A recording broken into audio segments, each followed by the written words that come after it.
Të nderuar, në një kohë kur çmimet e produkteve bazë dhe shpenzimet e jetesës po rriten pa ndalë, Kryeministri Hristijan Mickoski po shpërndan tezën se inflacioni është pasojë e rritjes së pagave dhe pensioneve. Kjo nuk është e vërtetë. Ky është një manovër për ta zhvendosur fajin për gjendjen ekonomike të punëtorët dhe pensionistët, dhe jo te arsyet e vërteta. Dhe këtë të dhënat e konfirmojnë vetë. Nëse shohim të dhënat e fundit statistikore për krahasimin mes pagës mesatare dhe shportës konsumatore, do të shohim se shpenzimet rriten dyfish më shpejt se rritja e pagës. Vlera e shportës sindikale është rritur nga 61.855 denar në mars në 63.908 denar në maj. Pra për 3 muaj kemi një rritje prej 2.053 denarësh. Në të njëjtën periudhë, paga mesatare neto është rritur nga 44.763 denar në 45.796 denar. Pra, për 3 muaj është rritur vetëm me 1.033 denar. Nëse shohim edhe shifrat më të reja, dallimi bëhet edhe më i dumkshëm. Në qershor, shporta arriti në 64.698 denar, ndërsa në korrik në 65.328 denar, që do të thotë një rritje shtesë prej 1.420 denarësh vetëm për 2 muaj. Për të njëjtën periudhë, nuk ka të dhëna për pagën mesatare, por trendi i muajve të mëparshëm tregon qartë se rritja e pagave është shumë më e ngadaltë se rritja e shpenzimeve. Fuqia blerëse reale e qytetarëve po bie. Pretendimi se pagat po e shtyjnë inflacionin është ekonomikisht i paqëndrueshëm. Kryeministri flet edhe për pensionet si arsyet e shtrejtimit, por faktet e kundërshtojnë këtë. Në mars pati një rritje të vetme lineare për 2.500 denarësh, por kjo nuk u bë trend. Në prill pensioni mesatar ra në 26.163 denar, në maj ishte 26.157 denar, ndërsa në qershor mezi u rikthye në 26.207 denar. Pensionistët vazhdojnë të jetojnë në kufirin e ekzistencës. Të ardhurat e tyre mezi mbulojnë shpenzimet bazë. Akuzimi se ata po shkaktojnë inflacionin është ekonomikisht dhe moralisht i gabuar. Të nderuar, hendeku mes të ardhurave dhe shpenzimeve bëhet edhe më i dukshëm kur shihen treguesit e tjerë të çmimeve. Indeksi i shpenzimeve të jetesës në korrik është 4.8%, më i lartë se në të njëjtin muaj të vitit kaluar, ndërsa indeksi i çmimeve me pakicë është 5.3% më i lartë.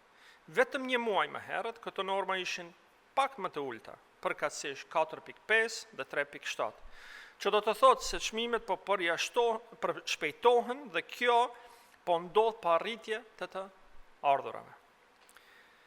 Trendi i rritjes të çmimeve shihet edhe më qartë te produktet bazë bujqësore, ku shtrejtimet janë më të theksuara dhe ndikojnë drejt për drejt në standardin e jetesës. Në qershor, çmimet e prodhimeve bimore u rritën me 22.2%, ndërsa ato blektorale me 6.9%. Te disa produkte rritja është edhe më dramatike. Si për shembull, patatja është shtrejtuar me 56.7%, trithrat dhe orrizi me 25.5%, perimet me 23.9%, ndërsa frutat dhe rrushi me 15.4%. Këto shifra janë shumë larg efektit të rritjes së pagave dhe pensioneve.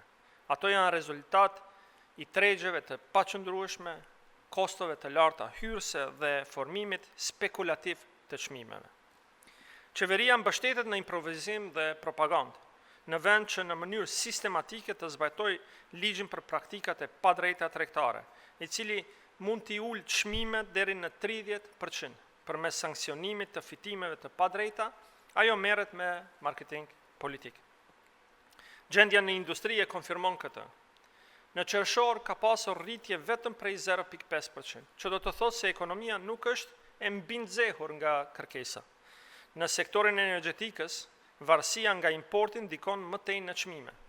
Në maj, importi i energjisë elektrike u rrit me 25.9%, ndërsa eksporti me 11.1%. Kjo tregon se faktorët energjetik janë ndër arsyet që kontribuojnë në rritjen e çmimeve dhe jo rritja e pagave dhe pensioneve. Paga minimale që nga marsi është 24.379 denar, e përcaktuar një anësh, pa sindikata dhe pa dialog social. Rritja për 1.800 denarësh u bë si vendim politik e jo si pjesë e një strategjie gjithë përfshirëse për përmirësimin e standardit të jetesës. Sot, për të mbuluar shportën sindikale të korrikut, nevojiten gati 2.7 paga minimale. Edhe 2 të punësuar me pagë minimale në një familje përsëri nuk do të kenë mjaftueshëm për shpenzimet e tyre mujore. Të nderuar, çmimet në Maqedoni nuk rriten sepse qytetarët fitojnë më shumë. Ato rriten sepse nuk ka strategji për stabilitet ekonomik, sepse tolerohen struktura monopoliste dhe marzhe spekulative, sepse varemi nga importi për mallrat bazë. Përpjekja për të zhvendosur fajin tek punëtorët dhe pensionistët është politikisht e turpshme. Maqedonia meriton një ekonomi që punon për qytetarët e saj, që siguron çmime të qëndrueshëm, treg të drejtë dhe mbrojtje të standardit të jetesës, dhe jo justifikime për pavësinë e vet. Ju falenderoj.